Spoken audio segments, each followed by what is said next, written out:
اور یاد کرو جب تم نے ایک شخص کو قتل کر دیا تھا اور اس کے بعد اس کا الزام ایک دوسرے پر ڈال رہے تھے، اور اللہ کو وہ راز نکال باہر کرنا تھا جو تم چھپائے ہوئے تھے۔ چنانچہ ہم نے کہا کہ اس مقتول کو اس گائے کے ایک حصے سے مارو۔ اسی طرح اللہ مردوں کو زندہ کرتا ہے اور تمہیں اپنی قدرت کی نشانیاں دکھاتا ہے تاکہ تم سمجھ سکو۔ اس سب کے بعد تمہارے دل پھر سخت ہو گئے، یہاں تک کہ وہ ایسے ہو گئے جیسے پتھر، بلکہ سختی میں کچھ ان سے بھی زیادہ، کیونکہ پتھروں میں سے کچھ ایسے بھی ہوتے ہیں جن سے نہریں پھوٹ بہتی ہیں، اور انہی میں سے کچھ وہ ہوتے ہیں جو خود پھٹ پڑتے ہیں اور ان سے پانی نکل آتا ہے، اور انہی میں وہ پتھر بھی ہیں جو اللہ کے خوف سے لڑک جاتے ہیں، اور اس کے برخلاف جو کچھ تم کر رہے ہو اللہ اس سے بے خبر نہیں ہے۔ مسلمانوں، کیا اب بھی تمہیں یہ لالچ ہے کہ یہ لوگ تمہارے کہنے سے ایمان لے آئیں گے؟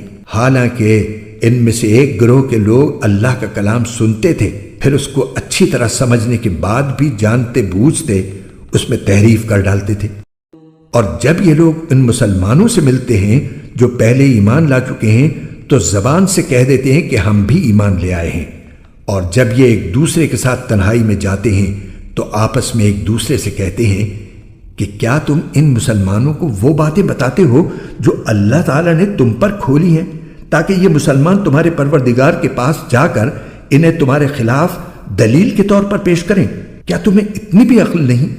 کیا یہ لوگ جو ایسی باتیں کرتے ہیں یہ نہیں جانتے کہ اللہ کو ان ساری باتوں کا خوب علم ہے جو وہ چھپاتے ہیں اور جو وہ ظاہر کرتے ہیں؟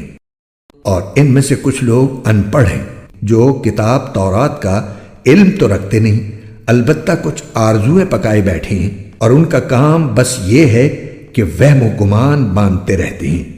لہذا تباہی ہے ان لوگوں کی جو اپنے ہاتھوں سے کتاب لکھتے ہیں پھر لوگوں سے کہتے ہیں کہ یہ اللہ کی طرف سے ہے تاکہ اس کے ذریعے تھوڑی سی آمدنی کما لیں۔ پس تباہی ہے ان لوگوں پر اس تحریر کی وجہ سے بھی جو ان کے ہاتھوں نے لکھی، اور تباہی ہے ان پر اس آمدنی کی وجہ سے بھی جو وہ کماتے ہیں۔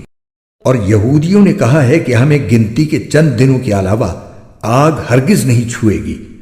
آپ ان سے کہیے کہ کیا تم نے اللہ کی طرف سے کوئی عہد لے رکھا ہے جس کی بنا پر وہ اپنے عہد کی خلاف ورزی نہیں کر سکتا؟ یا تم اللہ کے ذمے وہ بات لگا رہے ہو جس کا تمہیں کچھ پتہ نہیں؟